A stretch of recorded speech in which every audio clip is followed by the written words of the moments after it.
Hi everyone, I'm Jeff. Welcome to Rocket Rose Art. Excuse me, I'm losing my voice. Today we're going to be making a bowl using this mould.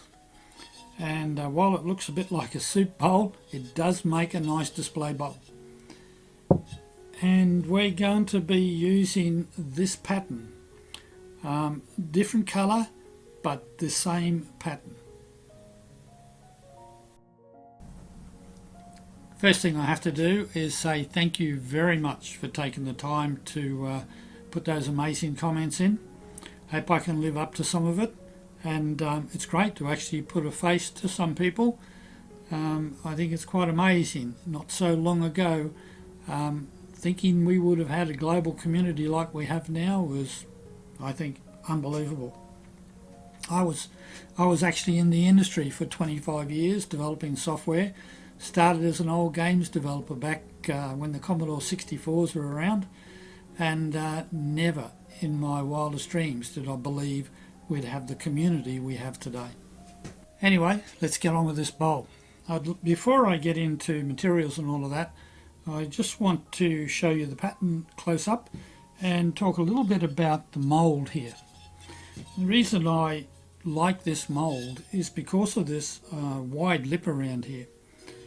And why I like that is that any pattern that's in that, if you're making something out of transparent, shows through when you got a light from the top, and you get that nice pattern on basically on where the bowl is sitting. And that's one of the main reasons I like that. You can also get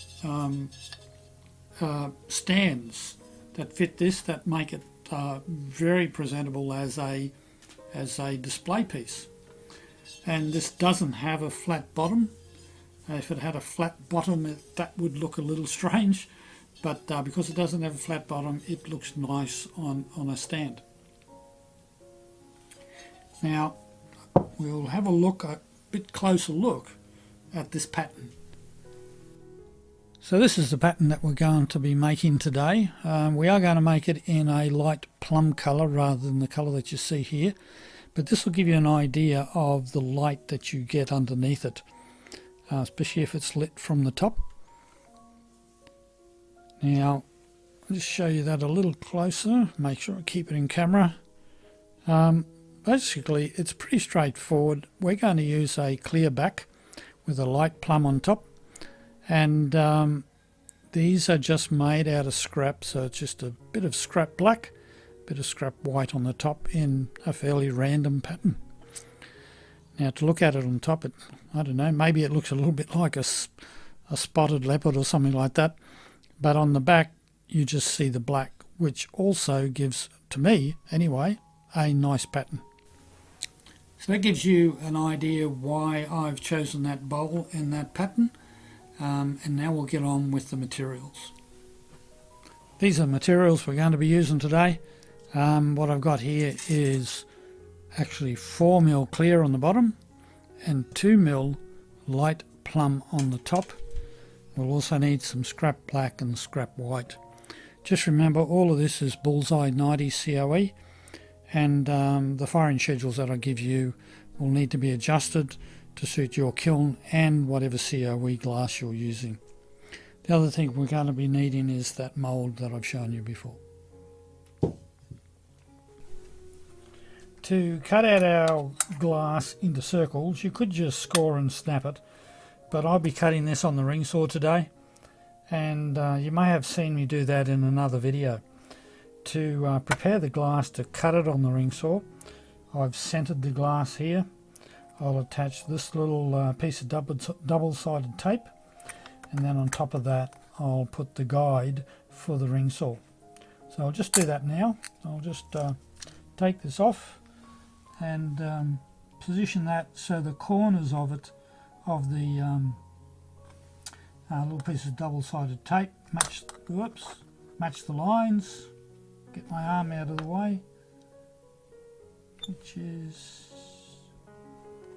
there, and then make sure that is pushed on nice and tight, being careful because this is only 2mm glass. Then I will take that off, which is always a bit of an issue. good thing is a pair of tweezers, especially when you've got fat fingers like me. Then I'll position this on top of that, keep it as centered as I can.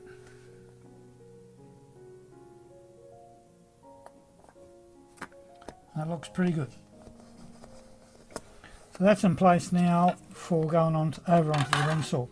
Before I do that, I'll measure from there out to a point where I want to cut to. That mould is 23 centimeters wide, so I'll be measuring out what's half of 23 centimeters.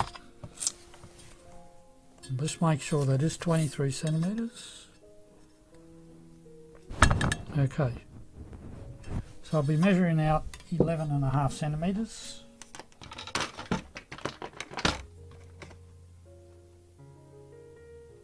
From the center.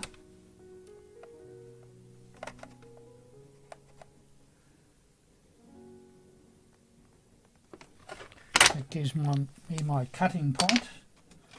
And then I'll put a small piece of sticky tape on that to keep that mark, which I'll do in a minute because I've got to find the end on that. Then I will do exactly the same thing. I'll cut that one actually first and take this off, and then I'll do the same thing with the clear piece. When that's all done, I'll come back. The first thing I need to do is I'll be cutting in to my mark, or a mil away from my mark. Then I'll flip this over, put it into the relevant hole and complete the cut. I will just get my safety gear on, and then we'll get going.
So I've completed the two discs, as you can see here, removed all the tape and the guides.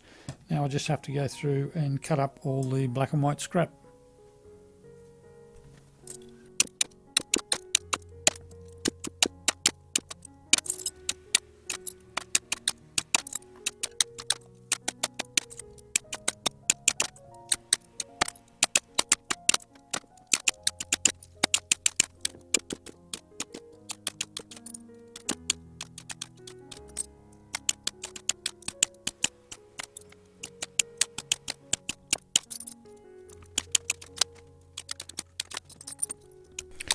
So you can see I've cut up all the pieces of scrap. The black ones are a little bit bigger than the white. I've tried to keep the white reasonably small. So they're all washed, ready to go. What I'm going to do here is lay everything up. You can see there I've got a rest for my arm, and basically it's just lay up all the black in some sort of random order, and put the little bits of white on top, which is easier said than done. This will take a while, so I'll do that and then I'll come back.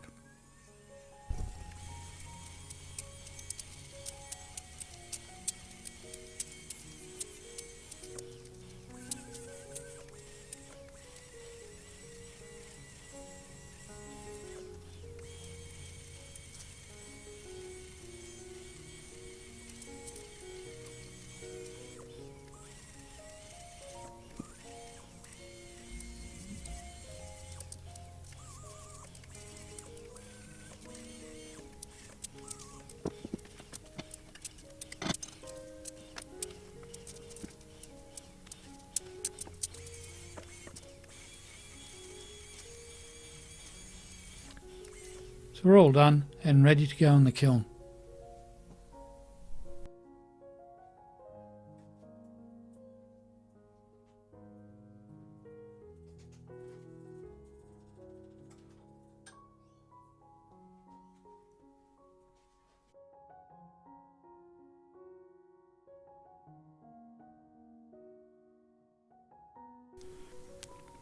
This is a piece after I've fused it. You can see, if I hold that up, some idea of what I'm trying to achieve excuse me, with the light underneath. And the bowl will sit sort of about that high. So it's turned out really nice. Everything's fused and looks good. So now I'll just have to prepare my mould, and then we'll get it in the kiln for the final slump.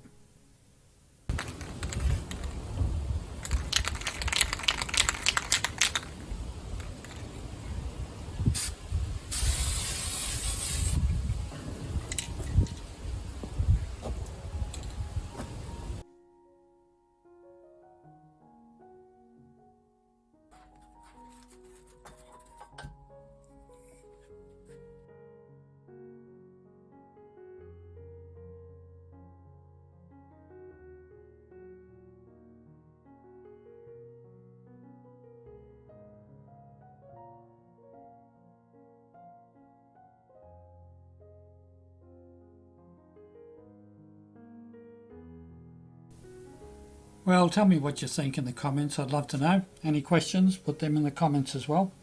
I think it went quite well. There is a very slight haze to that from using the light plum. It has a tendency to devit, but I don't mind it actually. It gives it almost an iridescent look to it.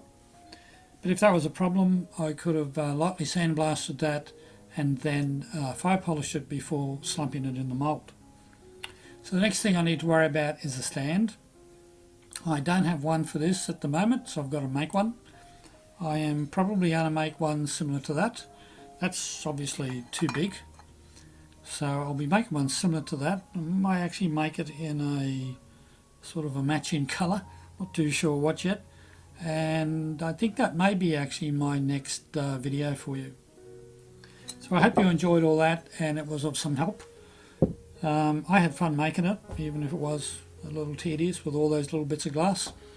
So if you want to watch a couple more videos, you'll find a couple of suggested ones up there, and don't forget that little pesky subscribe button down there.